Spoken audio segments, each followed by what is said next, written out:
بسم اللہ الرحمن الرحیم۔ السلام علیکم ورحمۃ اللہ وبرکاتہ۔ میں بہت بد نصیب ہوں۔ اللہ تعالیٰ نے مجھے بہت بد نصیب بنایا ہے۔ وہ دیکھو، اس کی زندگی کتنی خوشنما، کتنی خوشگوار ہے۔ آخر اللہ تعالیٰ نے میرے ساتھ ایسا کیوں کیا؟ ویسا کیوں کیا؟ اس کی صحت دیکھو کتنی اچھی ہے۔ کاش اللہ بھی مجھے ایسے بناتا، کاش اللہ بھی میرا بیڑا پار لگاتا، مجھے صحت مند و توانا بناتا، مجھے روپیہ دولت سب کچھ دیتا جیسے کہ اس کے پاس ہے۔ جی ہاں ساتھیو، آج ہر شخص اپنی زبان پر شکوے شکایتیں لگائے ہوئے ہے۔ ایسی ایک کہانی آپ کو سنانے جا رہا ہوں، جس کو سن کر آپ اللہ کا شکر ادا کریں گے کہ ہاں، مجھے اللہ نے بہتر بنایا۔ ایک ایسے کوے کی کہانی جس کی زبان پر ہمیشہ شکوے شکایتیں رہا کرتی تھیں۔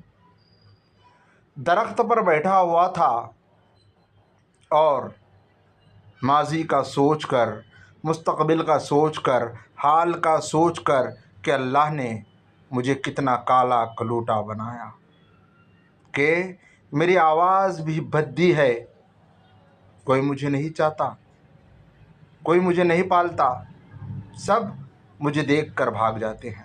درخت کے نیچے ایک بزرگ بیٹھے ہوئے تھے۔ جب کوا رو رہا تو اس کے آنسو بزرگ کے ہاتھ پر گرے۔ بزرگ نے اوپر دیکھا اور پوچھا، کوے مہاراج کیوں روتے ہو؟ کیا غم ہے؟ کیا دکھ ہے؟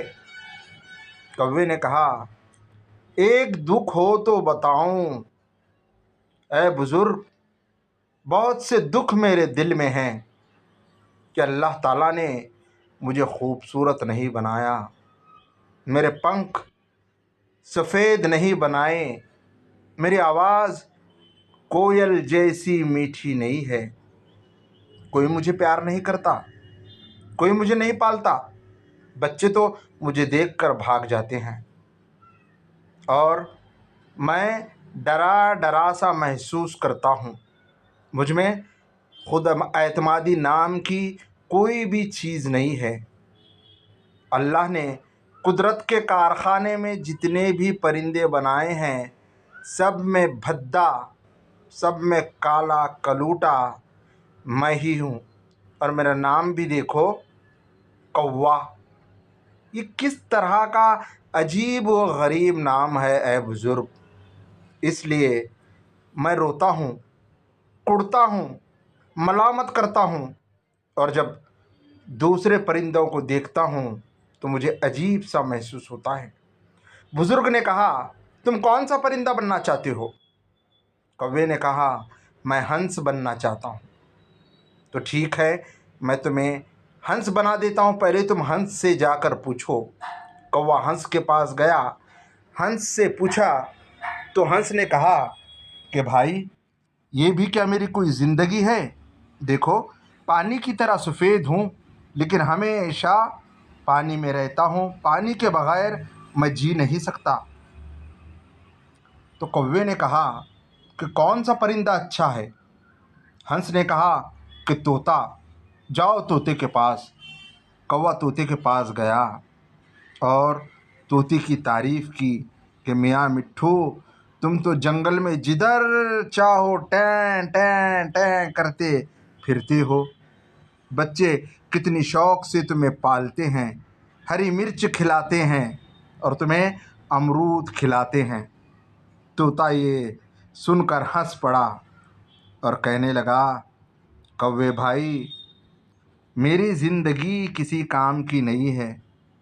ارے کوے بھائی، مجھے تو انسان پکڑ لیتا ہے، جال میں پکڑتا ہے اور پنجرے میں رکھتا ہے، اور میں آزاد نہیں ہو سکتا۔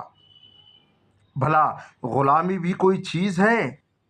سونے کے پنجرے میں چاہے امرود کھلاؤ، چاہے بنین و اقسام کے پھل کھلاؤ، لیکن آزادی تو بھائی تمہاری ہے۔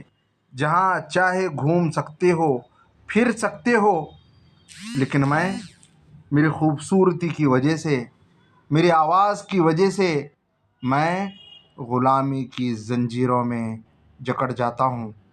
بچے مجھے چھیڑ خوانی کرتے ہیں۔ تب کوے نے پوچھا، پھر اچھا پرندہ کون سا ہے؟ کس کی زندگی اچھی ہے؟ طوطے نے رائے دی کہ تم مور کے پاس جاؤ۔ کوا مور کے پاس گیا اور کہنے لگا، مور بھائی تمہاری زندگی تو بڑی اچھی ہے۔ مور نے کہا، ارے کوے بھائی کاہے کی زندگی؟ دیکھو مجھے چڑیا گھر میں بند کر دیا جاتا ہے، بچے مجھے چھیڑتے رہتے ہیں، اور میرے پر اچھے ہونے کی وجہ سے خود میرے پر میرے دشمن ہیں، میرے پر کو نوچا جاتا ہے۔ بچے ان پروں کو کتابوں میں رکھ لیتے ہیں، اور تو اور اس پر ظلم یہ ہے کہ انسان میرا گوشت کھانے سے بھی گریز نہیں کرتا۔ کیسا اشرف المخلوقات ہے کہ میرا گوشت تک کھا جاتا ہے۔ کوے بھائی میری زندگی سے اچھی میں سمجھتا ہوں کہ تمام پرندوں کی زندگی اچھی ہے۔ کوا یہ سب سن کر حیرت میں پڑ گیا تو مور نے کہا، ہاں کوے بھائی میں ٹھیک کہتا ہوں، مجھے لوگ بہت زیادہ پریشان کرتے ہیں، اور سب سے اچھی زندگی تو تمہاری ہے۔ کیوں؟ تو تمہارے رنگ کی وجہ سے کوئی تمہیں قید نہیں کرتا، تمہاری آواز کی وجہ سے تمہیں کوئی پریشان نہیں کرتا۔ جدھر چاہو جب چاہو ایک ٹہنی سے دوسری ٹہنی، ایک شاخ سے دوسری شاخ، ایک باغ سے دوسرے باغ تم پہنچ جاتے ہو۔ کوا سمجھ گیا۔ اس نے اللہ کا شکر ادا کیا اور اڑتا اڑتا اس بزرگ کے پاس جا پہنچا اور ساری داستان کہہ سنائی۔ بزرگ یہ سن کر مسکرانے لگا اور کہا، کوے میاں کوئی ایسا انسان، کوئی ایسا پرندہ، کوئی ایسا جانور نہیں ہے کہ جس کی زندگی میں دکھ نہ ہو، لیکن انسان کی ایک فطرت ہے، پرندوں کی ایک فطرت ہے، ہر جانور کی ایک فطرت ہے کہ وہ اپنے آپ کو کم آنکتا ہے، کمتر سمجھتا ہے، اور دوسروں کی زندگی ہر ایک کو اچھی لگتی ہے، لیکن دوسروں کی زندگی میں کیا دکھ ہیں، کیا تکلیفیں ہیں، یہ اللہ کے سوا کوئی نہیں جان سکتا۔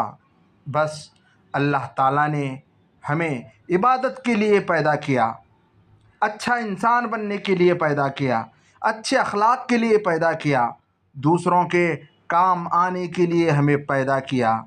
یہ اوپر کا حسن تو ایک دکھاوا ہے، اصل میں تو اخلاق بہت معنی رکھتی ہے، اور اللہ تعالیٰ نے جو خوبصورتی دی ہے وہ دوسروں کے دکھاوے کے لیے دی ہے، خود پر اکڑنے کے لیے نہیں دی ہے۔ دیکھو کتنے دنیا میں بدصورت انسان ہیں اور کتنے خوبصورت انسان ہیں، یہ اللہ کی مصلحت ہے، تو اللہ کا شکر ادا کرو۔